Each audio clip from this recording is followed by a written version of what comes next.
Hello students. তো আজকে আমরা চলে এসেছি জৈন ধর্ম সম্পর্কে কয়েকটি গুরুত্বপূর্ণ প্রশ্ন নিয়ে, যেগুলো railway, WBP, KP, PSC, SSC পরীক্ষার জন্য খুবই গুরুত্বপূর্ণ। সো চলো শুরু করা যাক গুরুত্বপূর্ণ কয়েকটি প্রশ্ন উত্তর। চলো প্রথম প্রশ্ন চলে আসি। প্রথম প্রশ্ন হলো, জৈন ধর্মের 3 রত্নের মধ্যে কোনটি অন্তর্ভুক্ত নয়?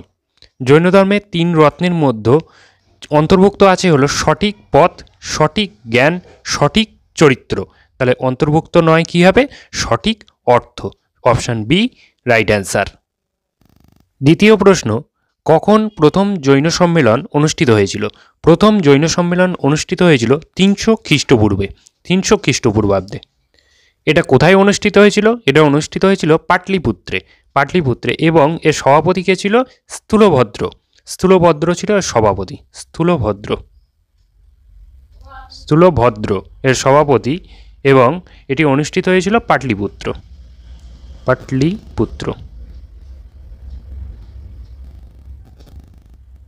চলে আসি পরের প্রশ্ন, দ্বিতীয় জৈন সম্মেলন কোন বছরে অনুষ্ঠিত হয়?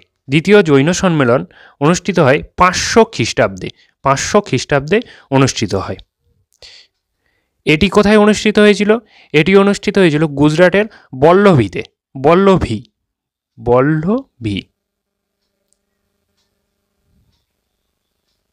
বল্লভীতে অনুষ্ঠিত হয়েছিল। আচ্ছা, কার নেতৃত্বে? দেব ঋষিগণদের নেতৃত্বে অনুষ্ঠিত হয়েছিল। পরবর্তী প্রশ্ন, জৈন ধর্মের উচ্চ শিখরে আরোহণ কবে হয়েছিল? জৈন ধর্মের উচ্চ শিখরে আরোহণ হয়েছিল চন্দ্রগুপ্ত মৌর্যের সময়, মৌর্য যুগে। অপশানে মৌর্য যুগে। চলে আসি পরবর্তী প্রশ্ন, জৈন ধর্মের সম্মেলনে মোট কতটি অঙ্গ এবং উপাঙ্গ সংগলিত হয়েছিল? জৈন ধর্মের সম্মেলনে মোট 12টি অঙ্গ এবং 14টি উপাঙ্গের সংগলিত হয়েছিল। চলে আসি পরবর্তী প্রশ্ন, জৈন ধর্মের অবলুপ্তির কারণ কি? জৈন ধর্মের অবলুপ্তির কারণ হলো তাদের অহিংসার ধারণাই তাদের অবলুপ্তির কারণ।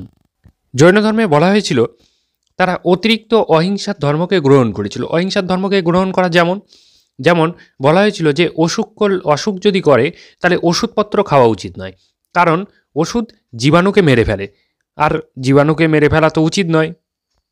তারা বিশ্বাস করত যে উদ্ভিদ এবং শাকসবজির প্রাণ আছে এবং তাদেরকে আঘাত করা থেকে দূরে থাকা উচিত। সাধারণ লোকের কাছে এগুলো গ্রহণযোগ্য হয়নি, পরবর্তী রাজাগণদের কাছেও এই পৃষ্ঠপোষকতা এটা লাভ করেনি, এই জন্য জৈন ধর্ম অবলুপ্ত হয়ে গিয়েছিল। চলে আসি পরবর্তী প্রশ্ন, জৈন ধর্মের অনুসারীরা কেন ওষুধ গ্রহণের বিরোধিতা করতেন? কারণ এটা তাদের বিশ্বাসের বিরুদ্ধে ছিল। তারা বিশ্বাস করত যে ওষুধ গ্রহণের মাধ্যমে জীবাণুদের মেরে ফেলা হয়, আর কোনো জীবাণুকে মেরে ফেলা উচিত না, জীবকে মেরে ফেলা উচিত না। চলে আসি পরবর্তী প্রশ্ন, 8 দাগের প্রশ্ন, জৈন সাহিত্যে কোন দুটি ভাষার মিশ্রণ ছিল? জৈন সাহিত্যে অর্ধমগধী এবং প্রাকৃত ভাষার মিশ্রণ ছিল। Option A. চলে আসি পরবর্তী প্রশ্ন, জৈন ধর্মের বিশ্বাস অনুযায়ী উদ্ভিদদের এবং শাকসবজির কী অবস্থা ছিল? জৈন ধর্মের বিশ্বাস অনুযায়ী উদ্ভিদ এবং শাকসবজিদের এদের প্রাণ আছে। চলে আসি পরবর্তী প্রশ্ন, জৈন ধর্ম কোন পৃষ্ঠপোষকতা লাভ করেনি? জৈন ধর্ম পরবর্তী রাজাগণদের পৃষ্ঠপোষকতা লাভ করেনি। চলে আসি পরবর্তী প্রশ্ন, জৈন ধর্মের প্রতিষ্ঠাতা কে ছিলেন? জৈন ধর্মের প্রতিষ্ঠাতা ছিলেন ঋষভনাথ ছিলেন জৈন ধর্মের প্রতিষ্ঠাতা। ইনিই ছিলেন প্রথম তীর্থঙ্কর, জৈন ধর্মের প্রথম তীর্থঙ্কর, ফার্স্ট তীর্থঙ্কর। পরবর্তী প্রশ্ন, ঋষভনাথের প্রতীক কি ছিল? ঋষভনাথের প্রতীক ছিল ষাঁড়। এই ঋষভনাথের পরিচিতি কোথা থেকে পাওয়া যায়? ঋগ্বেদ থেকে পাওয়া যায়। ঋগ্বেদ থেকে পাওয়া যায় ঋষভনাথের পরিচিতি। পরবর্তী প্রশ্ন, পার্শ্বনাথের প্রতীক কি ছিল? পার্শ্বনাথের প্রতীক ছিল সাপ ছিল পার্শ্বনাথের প্রতীক। পার্শ্বনাথ কে ছিলেন? পার্শ্বনাথ ছিলেন বারাণসীর রাজা অশ্বসেনের পুত্র পার্শ্বনাথ। আর পার্শ্বনাথ কততম তীর্থঙ্কর ছিলেন? পার্শ্বনাথ হল 23তম তীর্থঙ্কর ছিলেন। 23তম তীর্থঙ্কর ছিলেন পার্শ্বনাথ।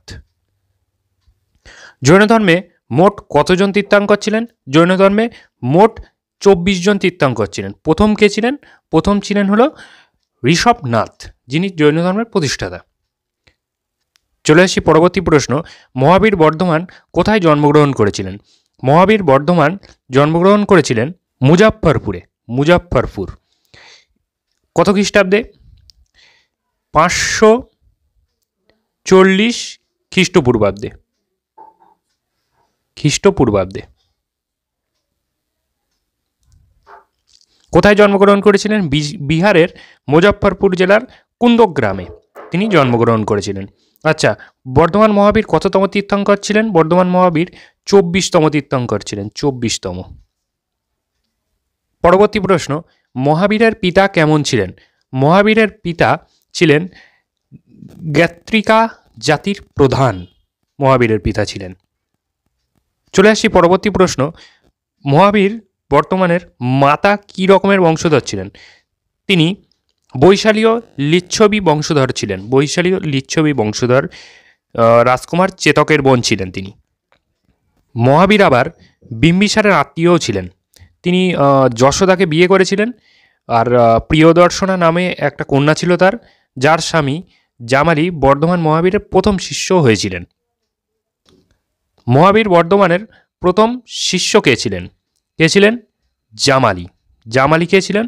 জামালি হলো তার কন্যা প্রিয়দর্শনা, তার স্বামী ছিল জামালি। তিনি হলেন বর্ধমান মহাবীরের প্রথম শিষ্য। পরবর্তী প্রশ্ন, মহাবীর বর্ধমান কত বছর বয়সে সন্ন্যাস ধর্ম গ্রহণ করেছিলেন? তিনি 30 বছর বয়সে সন্ন্যাস ধর্ম গ্রহণ করেছিলেন। 30 বছর। পরবর্তী প্রশ্ন, মহাবীর কোথায় কৈবল্য অর্জন করেন?